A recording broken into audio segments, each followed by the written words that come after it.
ఒకవేళ జాతకాలలో దోషాలుంటే మీరు ఓపెన్‌గా చెప్తారా వాళ్ళకి ఈ దోషం ఉంది మీకు అని? జ్యోతిష్ శాస్త్ర ప్రమాణం ఏంటంటే జాతకం గమనిస్తే ప్రతి మనిషికి ఏదో రకమైనటువంటి దోషం ఉంటుంది, ఏదో రకమైన యోగం కూడా ఉంటుంది. పూర్తిగా యోగాలు లేకుండా ఎవరు ఉండరు, పూర్తిగా దోషాలు లేకుండా ఎవరు ఉండరు. సహజంగా జీవితం నడిచేటువంటి ఈ చక్రంలో దోషములు యోగాలు రెండు కలిగి ఉంటాయి.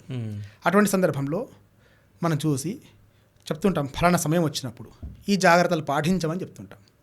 ఫలితం జ్యోతిశాస్త్రం ఒక స్ఫూర్తిదాయకంగా ఉండాలి, వాళ్ళు ఆత్మవిశ్వాసం నింపే విధంగా ఉండాలి. అంతే తప్ప వాళ్ళకి ఏదో అధైర్యపడేలా ముందు వచ్చేటువంటి ప్రమాదం తప్పించలేము. గుర్తుపెట్టుకోండి, చేసినటువంటి కర్మ ఫలితాన్ని అనుభవించాల్సిందే. అంటే ముందొచ్చే వాటిని మనము ఆపలేమా?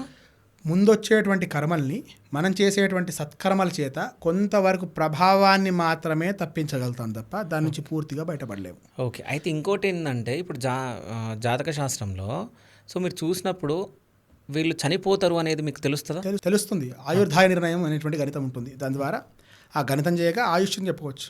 ఓకే. అట్లాంటి జాతకం చెప్పించుకోవడానికి వచ్చినప్పుడు ఆయన అంటే 100 రోజుల్లోనో 200 రోజుల్లోనో చనిపోతాడు అని తెలిసినప్పుడు మీరు ఏం సజెషన్ ఇస్తారు ఆయనకి?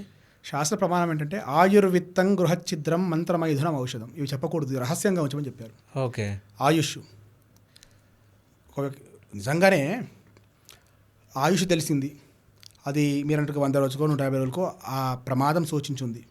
భగవత్ కార్యములు చేసుకోమని చెప్తాం, తీర్థయాత్ర సందర్శనలు చేయమని చెప్తాం, కాశీ లాంటి పురాణానికి వెళ్ళి భగవత్ ఆరాధన చేయమంటాం. చెప్పలేము, ఈశ్వరానుగ్రహం వల్ల ఆయుష్ పెరగవచ్చు. ఈశ్వరానుగ్రహం వల్ల ఆయుష్ పెరిగే అవకాశం ఉంటుంది. మృత్యుని ఎవరు ఆపలేరు, కానీ అపమృత్యుని తొలగించవచ్చు. మృత్యువు అపమృత్యులు ఉంటుంటాయండి. శివార్చన చేసిన, అమ్మవారి ఉపాసన చేసిన అపమృత్యు దోషాలు పోతాయి. ఉదాహరణకి మొన్న ఈ మధ్య జాతకం చూసాం, ఆ అబ్బాయికి సుమారుగా 9 సంవత్సరాల కాలంలో అపమృత్యు దోషం ఉంది. 15-16 సంవత్సరాలు నాకు వచ్చారు, జాతకం చూశాను, అబ్బాయి ఉన్నాడు పక్కనే. జాతకం చూసి 9 సంవత్సరాలకి ఏమైనా అపాయం కలిగిందా, ఏమైనా ఇబ్బంది కలిగిందా అడిగాం. కదా విచిత్రంగా ఆ సమయంలో నీళ్ళలో పడి మునిగిపోయాడు. ఆ తర్వాత అరగంట కానీ స్పృహ రాలేదు. అక్కడ ఉన్నటువంటి వాళ్ళంతా కూడా ఆశ చాలించుకున్నారు. మేము మాకు విషయం తెలియగానే మేము ఇంటి నుంచి బయలుదేరి వెళ్ళేసరికి కాస్త ఆ అబ్బాయికి శ్వాస వచ్చింది. అసలు మేము అబ్బాయి బ్రతుకుతాడు అనుకోలేదండి, ఏదో మేము చేసుకున్నటువంటి పుణ్యఫలమో మీలాంటి పెద్దల ఆశీర్వాదమో భగవత్ అనుగ్రహమో కాపాడింది అని చెప్పారు.